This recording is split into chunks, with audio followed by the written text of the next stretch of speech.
Well, good morning. This is time for another first chapter with Mr. Blum.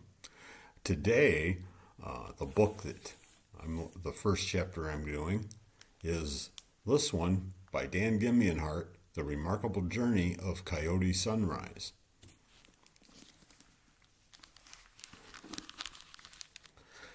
5 years. That's how long Coyote and her dad, Rodeo, have lived on the road in an old school bus crisscrossing the nation. That's also how long ago Coyote lost her mom and 2 sisters in a car crash. Coyote hasn't been home in all that time, but when she learns that the park in her old neighborhood is being demolished, the very same park where she, her mom, and her sisters buried a treasured memory box, she devises an elaborate plan to get her dad to drive 3,600 miles back to Washington State without him realizing it. Along the way, they'll pick up a strange crew of misfit travelers. Lester has a lady love to meet. Salvador and his mom are looking to start over. Val needs a safe place to be herself. And then there's Gladys. Over the course of thousands of miles, Coyote will learn that going home can sometimes be the hardest journey of all, but that with friends by her side, she just might be able to turn her once upon a time into a happily ever after. And now, chapter 1.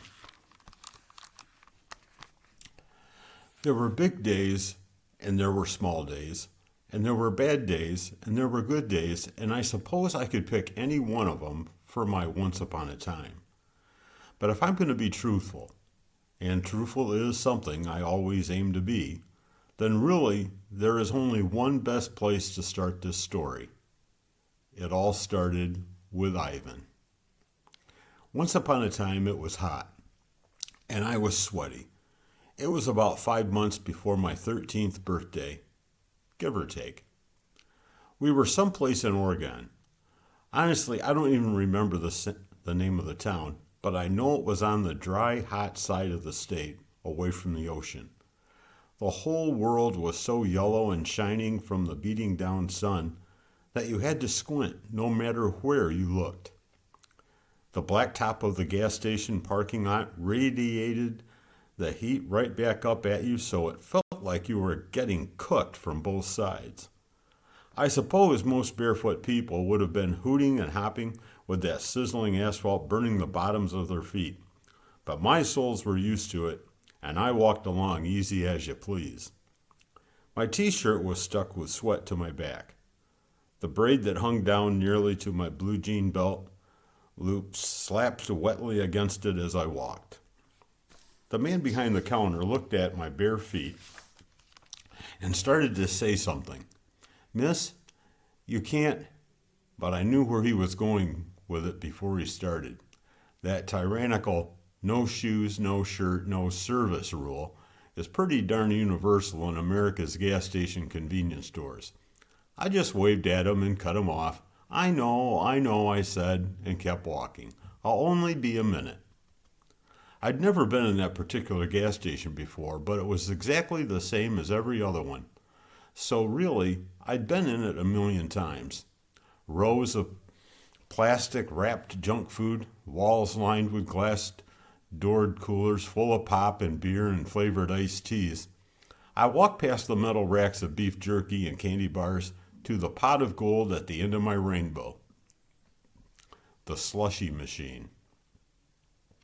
There it was, humming in the corner next to the coffee dispenser and soda fountain.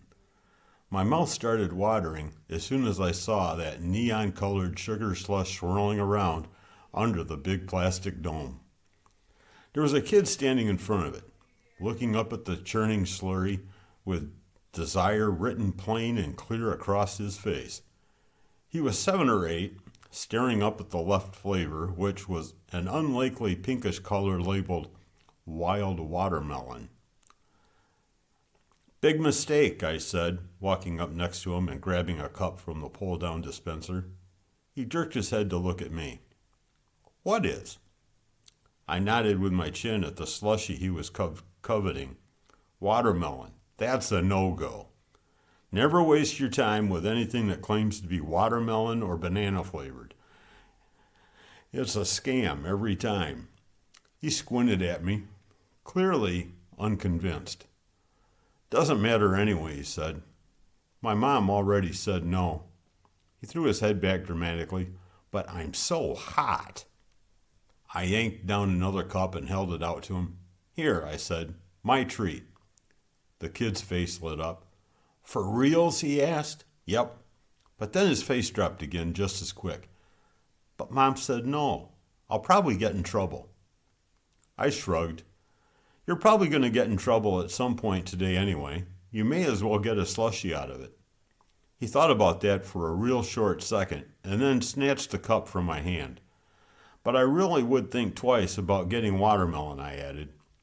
My advice fell on deaf ears, and in a flash he was pulling down the knob and squirting glistening pink slush into his cup.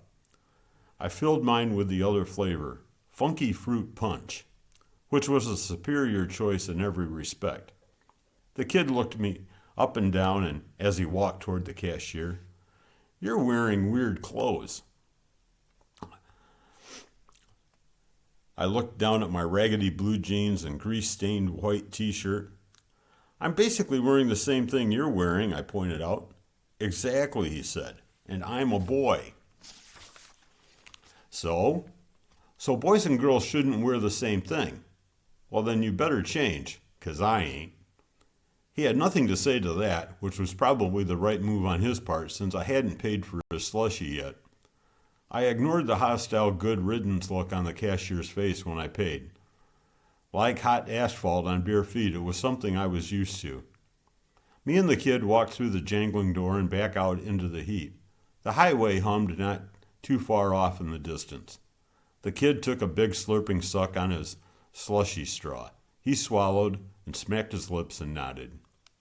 Well, I asked, how's the wild watermelon? He ran his tongue over his lips, considering. Sweet, he said. Weird? Not really like watermelon at all.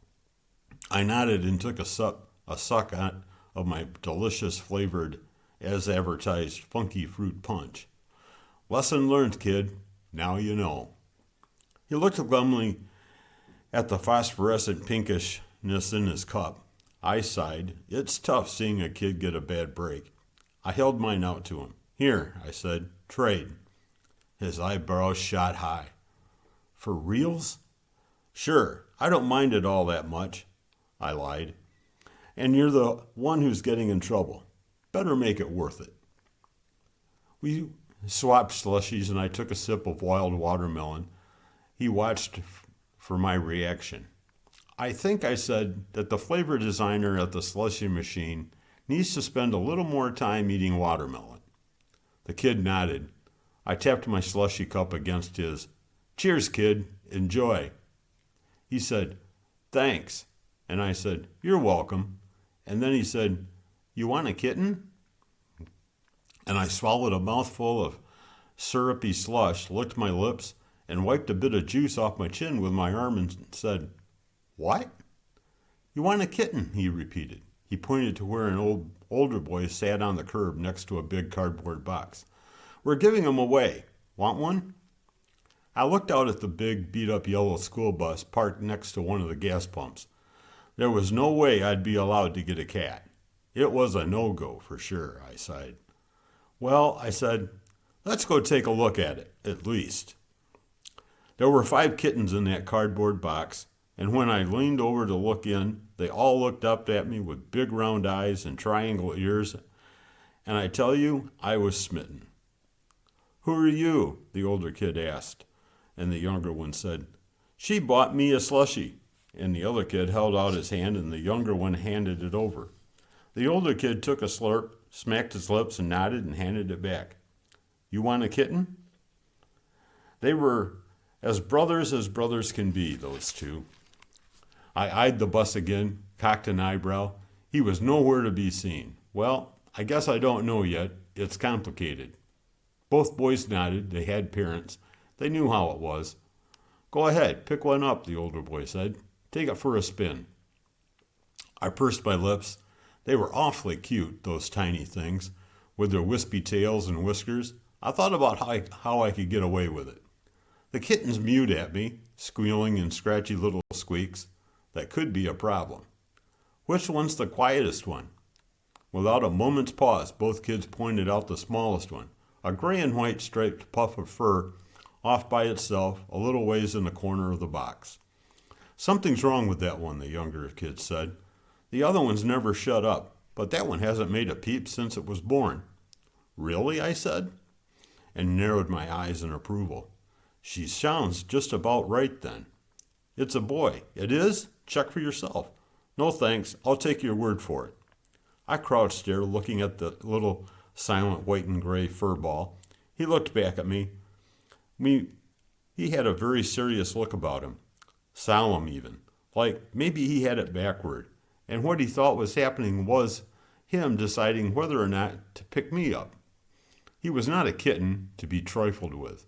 I set my slushie on the curb, reached in, and cradled the little thing in my hand as gentle as I could. A hush fell over my whole self when I felt that trembling soul in my big, clumsy hand. He was all fragile feeling, bones and feathery, fur and racing, frantic heartbeats. I held him right up to my face. He looked back at me, his eyes huge and ears forward, but he didn't make a sound. He didn't meow, didn't growl, didn't squeak, didn't wiggle.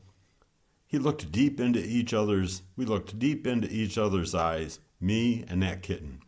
My heart got a little bigger with each beat. I tell you, something changed when that kitten and I looked at each other. Something big. Either something in the universe that had been sitting still for too long started moving again, or something that was moving finally fell still. Either way, it was something.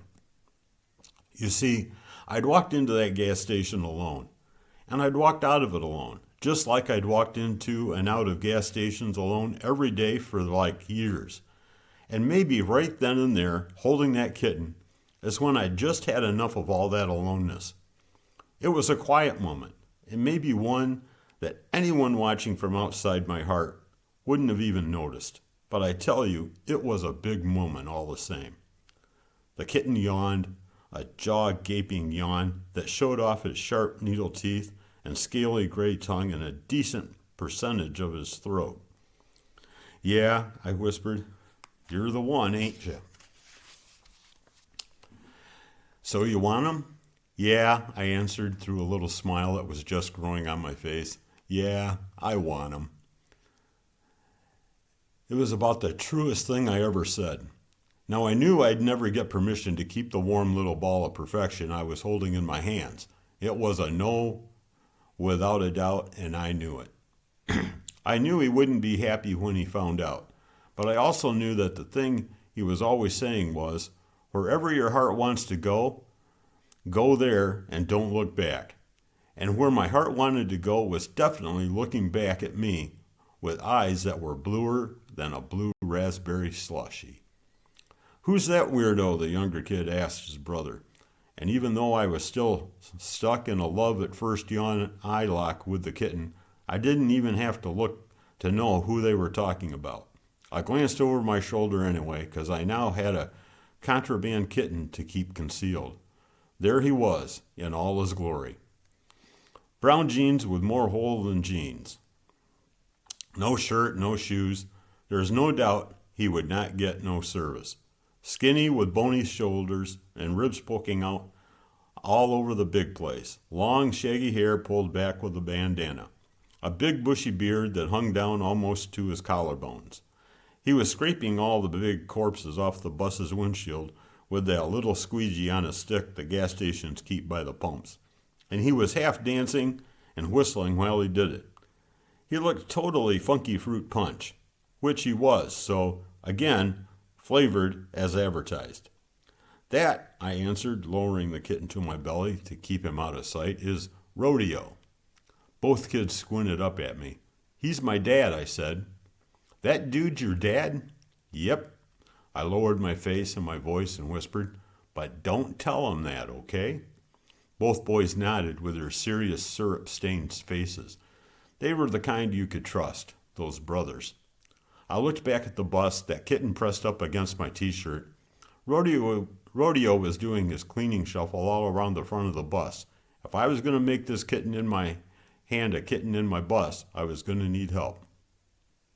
I looked at the little kid who was sucking hard at his slushie and still eyeballing Rodeo. Could you do me a solid, kid? He scrunched up his eyebrows at me. A favor? I explained, and he nodded. You see those back windows on the bus with the curtains that got stars on them? Yeah, that's my room. I need you to... That's your room? Like, your room? Sure. You live on that bus? Yeah, sure. I never knew no one lived on an old school bus. Well, you can't say that anymore, can you? I handed the kitten over to him, and gentle as could be. Here's the deal. Ain't no way Rodeo's going to say yes to this kitten. Yet, anyway, so I'm going to go ahead and get on and go to my room. Meet me with the kitten at my window on the other side in like a minute, okay? The kid looked at his brother. His brother shrugged and nodded. The kid looked back at me. So me and you both are going to get in trouble today, huh?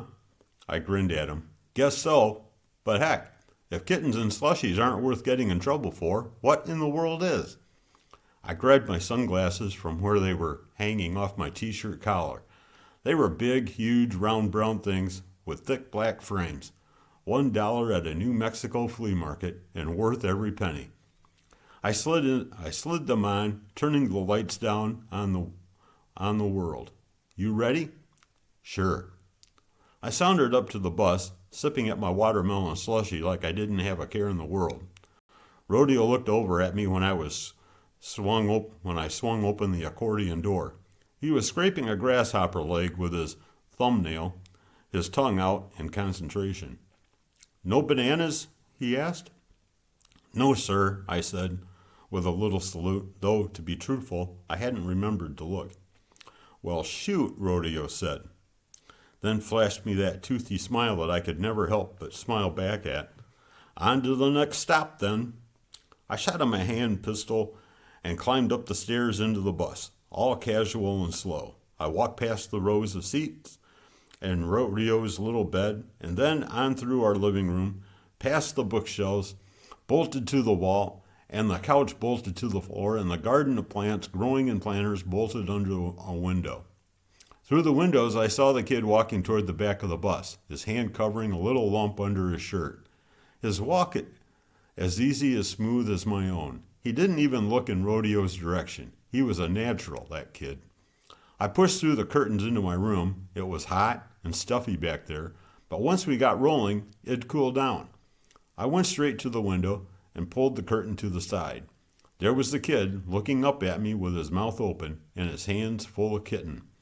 I pitched the latches with both hands and slid the window down with as quiet a clunk as I could manage. The kid reached up, held the kitten high. It hung limp in his hand. Huh? I said. Even with me leaning out the window, the kitten was still a couple feet below my hand. Hold on a sec. I ducked back inside and looked around. I pulled my old straw cowboy hat off the hook on the wall and shook my jacket off a wire hanger, then flattened the hanger out straight. The hat had a long braided chin strap, and I hooked the hanger through it, then lowered the whole thing out the window. Go ahead, put him in the hat, I hissed, and the kid did. Careful as I could, I pulled the hat up, kitten and all. In a jiffy, I had the kitten in my hands.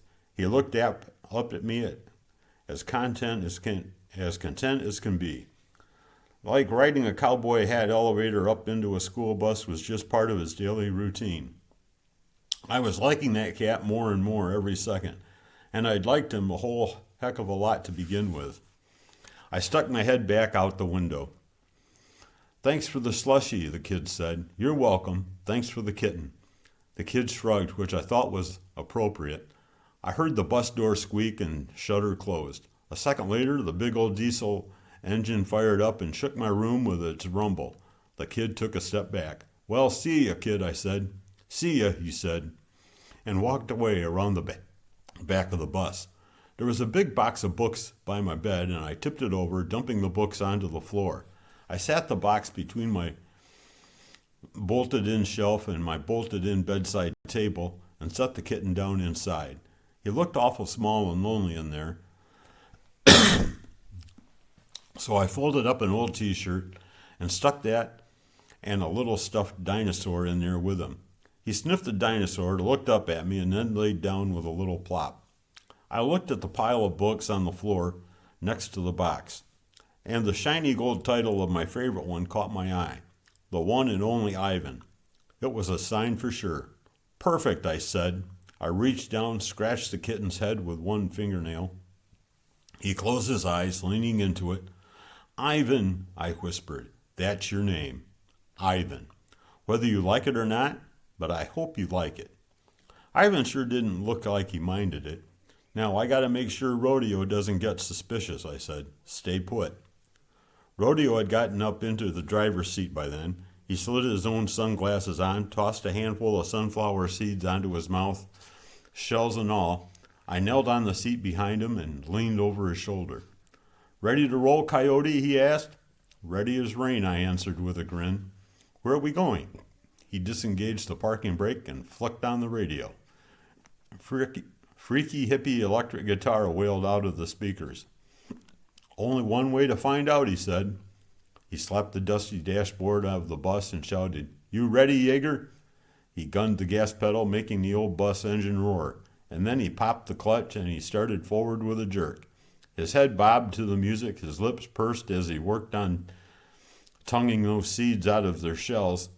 Give me a howl, Coyote, he hollered through his mouth full of seeds. I threw back my head and howled, a high, happy coyote wail that echoed off the riveted metal roof. I hoped Ivan would hear me and know I was still there. And I hoped like heck he kept his mouth shut and didn't try to howl back. All the front windows were open and the air started moving around, fluttering the pages of books and cooling us down. I lowered my head and saw the two kids out the window, sitting on the curb next to a box that was one kitten short. They were both looking at me with the curious wrinkles on their forehead. The little one was back to sucking on my Fruity Fruit Punch shushie. I shrugged at them, the most fitting gesture, I thought, and threw them a big wave. They waved back in unison. Good kids, those two. The kind of kids you almost wouldn't mind seeing again. We pulled out into the highway, and the engine growled as it struggled up to speed. The black ribbon of road stretched out forever before us, just like it always did. I took a sip of my slushie and nodded my head along Rodeo's to beat the music. I had a kitten, which definitely meant I had a problem. But heck, I already had problems.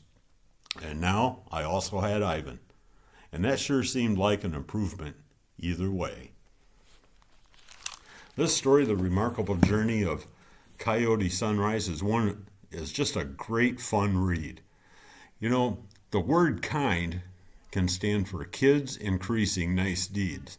And along this way and the traveling that she's going to make, she picks up some travelers willing to help them out and take them where they want to go. And maybe the underlying theme in this book is you're never too busy to be kind. And I think in today's world, that's a huge message. You're never too busy to be kind, regardless of the amount of homework, regardless of what is happening in your life. You can always be kind. Well, check it out.